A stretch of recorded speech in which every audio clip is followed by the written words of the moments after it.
The late afternoon sun dipped low, stretching golden shadows across Robert Miller's quiet fields. His hands, rough and scarred by years of labor, gripped the worn handle of his shovel one last time before dusk. At 52, every line on his face carried the story of a man who'd lived by the land, just like his father before him. The farm gave him enough to survive, but never enough to dream. Still, he found peace in the steady rhythm of soil, sweat, and sunset. Miles down the winding road, a silver Mercedes sliced through the fading light. Behind the wheel sat Elena Winters, 48, sharp, confident, and polished like the city skyline she ruled. She had clawed her way from nothing to become one of the most powerful real estate moguls in the city. But power didn't protect her from bad luck. A sudden grinding sound shattered the quiet hum of her drive. "Oh, come on, not now," she muttered, frowning as smoke curled from under the hood. She pulled over, cursing under her breath. The engine refused to start. When she grabbed her phone, the screen mocked her with two words: no signal. Her heart sank. The nearest town was miles away, and the silence around her felt endless. Then, through the haze of smoke and dust, she spotted it. A small farmhouse in the distance, its roof glowing orange in the sunset. Sighing, Elena slipped her aching feet back into her designer heels, squared her shoulders, and started walking toward the only sign of help for miles. She had no idea that one broken car would change everything. Robert was rinsing the dirt from his hands when a sharp knock echoed through the quiet house. He dried them on a towel, puzzled. Visitors were rare out here. When he opened the door, he froze for a moment. Standing on his porch was a woman who looked like she'd stepped out of another world. Elegant, composed, her navy suit crisp against the backdrop of his weathered farmhouse. "Excuse me?" she said, brushing a strand of hair from her face. "My car broke down about half a mile back. Could I possibly use your phone?" "Of course, ma'am," Robert replied with a polite nod, stepping aside. "Reception's not great out here, but you're welcome to give it a try." She entered, her heels clicking softly against the old wooden floor. The place was simple but spotless, every surface cared for.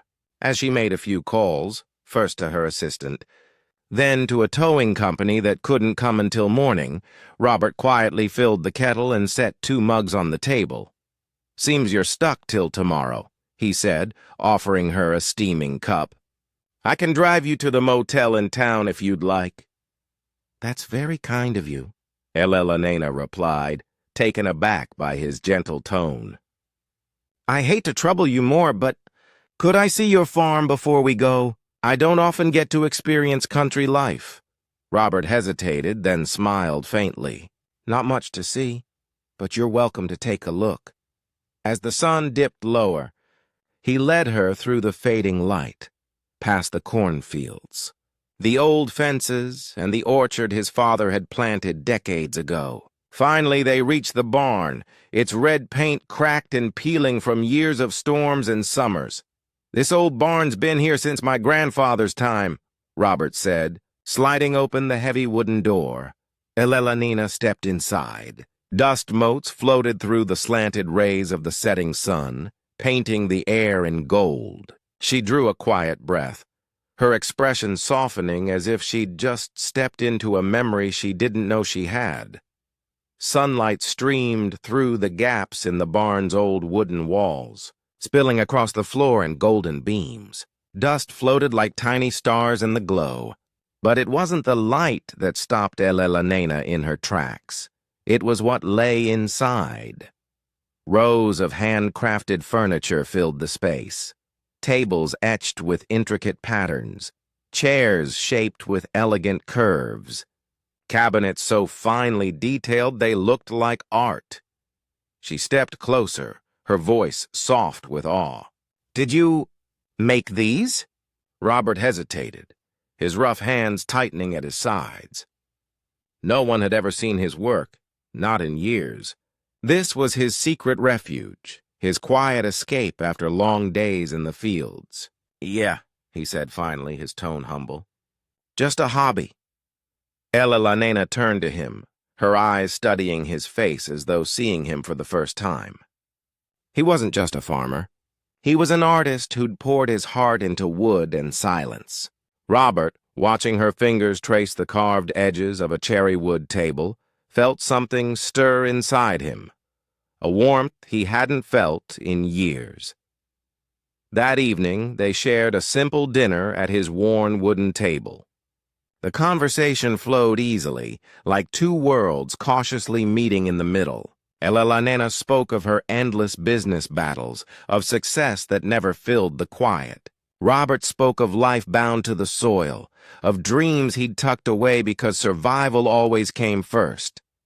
"Why keep such beautiful work hidden?" she asked softly. He gave a faint smile. "Never had the means to do anything with it," he admitted. Then after a pause, "Or maybe never had the courage." The next morning, as her car waited to be towed, Elena stood at his porch with an unexpected gleam in her eye. "Robert," she said, "I have an idea. Not charity, a partnership." She explained her vision, an artisan workshop and gallery in her downtown building. His work deserved to be seen, she said, and she had the means to make that happen.